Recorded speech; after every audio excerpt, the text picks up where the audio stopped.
United Township football has won their first 3 games of the season. They are currently on a 7-game win streak dating back to last spring. They are coming off a come-from-behind win over Geneseo to start the Western Big Six portion of their schedule. We are now joined by 3 members of the undefeated 3-0 United Township football team. We have Trent Roberts, Tyler Bonnert, and Antoine Hawthorne with us. Guys, first of all, congratulations on the great start and obviously carrying a lot of momentum in from the spring season where you won your last 4 and went 4-2. And Tyler, I'll start with you.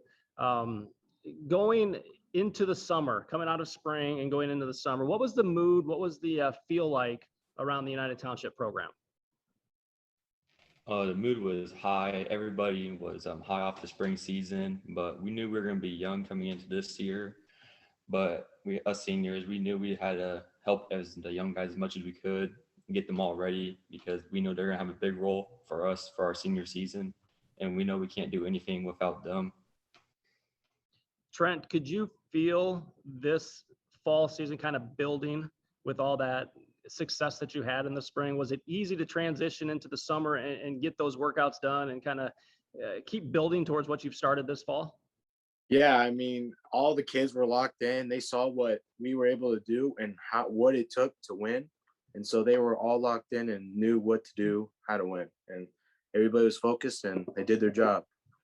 Antoine, you guys lost pretty much everybody on the offensive side of the ball and a few guys on the defensive side of the ball. Were there any concerns on how to fill some of those spots as you headed into the fall season? Not really. We always had the next man up mentality, so we knew we was gonna fill the spots. We was gonna find the right people, and we was gonna get the job done. Trent, what did that week 1 win against Chicago Lindblom mean to you guys? I know it was only a half, but you scored 46 points in the half. Was that eye-opening? Was it surprising? Was it just like, yeah, that's what we expected? We really expected it. We expected our offense to be as explosive as it was in the spring season. So it wasn't really surprising to us. We knew what we had to do and we did it. What has made this offense so good, Trent? Really, the rushing attack, our running backs are good. I mean, our quarterback is amazing, and our O-line is amazing as well. Our tight ends are good. We're deep in every position, really. So I think that's what's good. Yeah, Coach Welch also he's real offense oriented, so he always makes sure we getting the job done. He always on it. Well, being a former quarterback, that's kind of his forte, isn't it? The offense. Yeah. Yeah. Tyler, talk to me about the defense. Obviously, you throw up a donut in week 1. You go down to East Peoria and have another great defensive game down there. And then finally, week 3, you get tested for the first time, really. What's the defense been doing right on that side of the ball? Everyone just does their job. I mean, we look at scouting report every week. Everyone learns everything, knows what to do for every formation. And once the game starts, especially Geneseo, after the first couple of drives, we realize that we can hang with anybody, really, as long as everybody does their job. And after those first 2 drives, then we started really getting to them, and everything worked out for us. Antoine, did the first 2 weeks really boost your confidence? Not that you needed it because you were coming off 4 wins in the spring season, but the way that the team played and responded in the fall, did those first 2 wins kind of boost the confidence and kind of build that momentum a little bit more?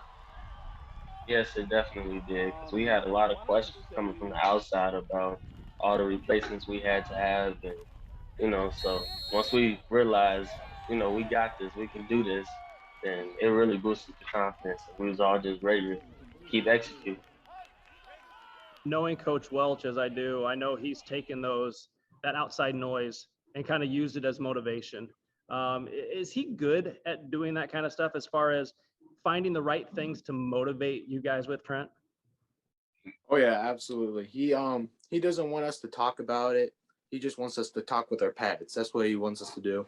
He thinks that to let everybody else do the talking, we'll do the hitting. And I mean, anything that he says us is just a little bit extra motivation. We're always motivated. We're always ready to go. So To go out to Geneseo, Trent, and win the way you did, to come back, to have a quarterback go down, him come back, to have this team rally around each other and pull out that win in week 1 of the Western Big Six, if you will. What does that mean to you guys?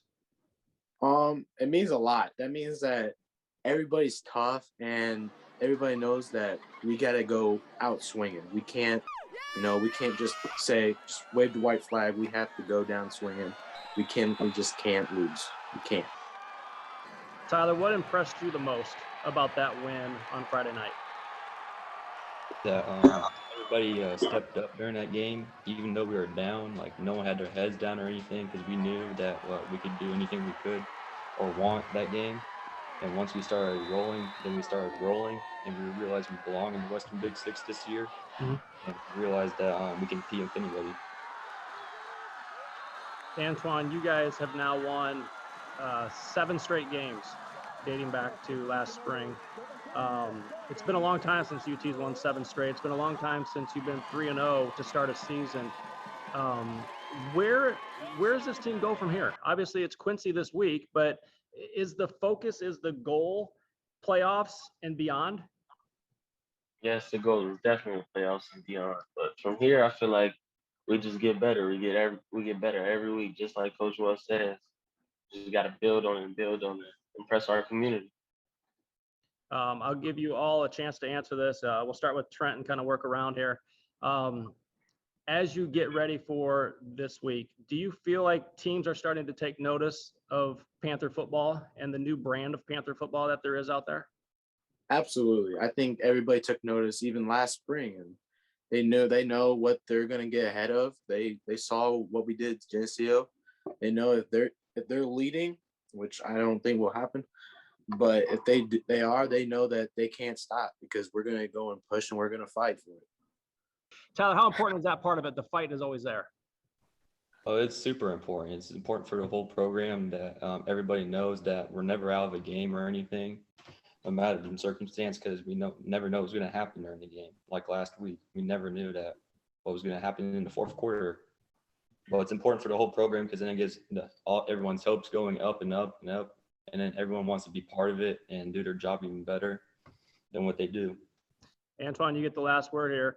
How do you stay grounded and stay focused on the task at hand week to week? You just always got to know it's never going to be given to you. You always got to work for it, and that's how you balance the confidence and cockiness. You can be confident and be like prepared mentally and physically, but you also got to know, you're not Superman. Mm-hmm. Well, guys, congratulations on a great start. Congratulations on the win over Geneseo, 3-0. Good luck this week at Quincy. Thank you. Thank you. It's halftime. Up next, the Silver Streak Impact. What the first-year Galesburg football coach is doing to build up his players on and off the field. It's next in our FCA Story of the Week on The Score Sunday. Coaching on a football field named for Galesburg's all-time winningest coach, C.C. Van Dyke, is a privilege for Derek Blackwell. As Dan Pearson reports in our FCA Story of the Week, Blackwell is eager to be high impact in the win column and by impacting young lives. Behind the scenes duties, the paperwork, the communication, seemingly endless preparation and hours. Derek Blackwell says the difference in being an assistant versus now being the Galesburg head coach is dramatic. I'm always doing interviews and getting questions. My phone never stops ringing. It's dinging all the time. I'm always constantly dealing with something, whether like late last night I got a text from a kid at 10:30. He said he would rather join the soccer team. So okay, man. 12 years as a Silver Streak assistant, Blackwell is equipped and moved to make a difference in one of his happy places, a football field. I've always wanted to be a head coach. I never thought it'd come this fast. I'm ready. I'm prepared. It's fun. It's exciting. I'm happy every day. I love being out here. I get goosebumps. I have goosebumps right now. Every day we start practice, I feel like if you don't have those feelings, then you probably shouldn't be out here. He was our freshman coach my freshman year, and all our guys really enjoyed having him as a coach. Big energy guy, and we just love having him around. Blackwell embraces the enduring impact of a coach. certainly he's seen that play out in his own life, right here at Galesburg High School and as a former Silver Streak. I did play football here, and I feel the community love. I feel the support, and like I said, I love being here. I'm a Galesburg through and through. I feel like I could do this forever. If I'm allowed to, I'll be here as long as I can. Impact and relationship. Blackwell is already seeing results from coach to player and player to coach. The kids are buying in. They love being here. They're listening to everything we say. They take it to heart and they get it done. So I appreciate the senior leadership, even some junior leadership around here. It's real good. The camaraderie with the kids is really good. It's silver turning to gold as Derek Blackwell leads Silver Streak's players, coaches, and community. With the FCA Story of the Week, I'm Dan Pearson. Thanks, Dan. Time for our last break. Still ahead, a shot you won't believe. And who are this week's Score Standout nominees? We'll let you know next on the Score Sunday. Here's a look at this week's Midwest Technical Institute Score Standouts. The nominees will include Rock Island standout Eli Reese, the Rock signal caller with 252 yards passing and 5 total touchdowns. It was a big night for Rock Ridge's Nate Henry. On both sides of the ball, the Rockets senior with 147 yards receiving, 3 touchdowns. He also had an interception on defense. The rest of the best look like this. Kiwani's Will Bruno with a huge night. He had 4 touchdowns for the 3-0 Boilermakers.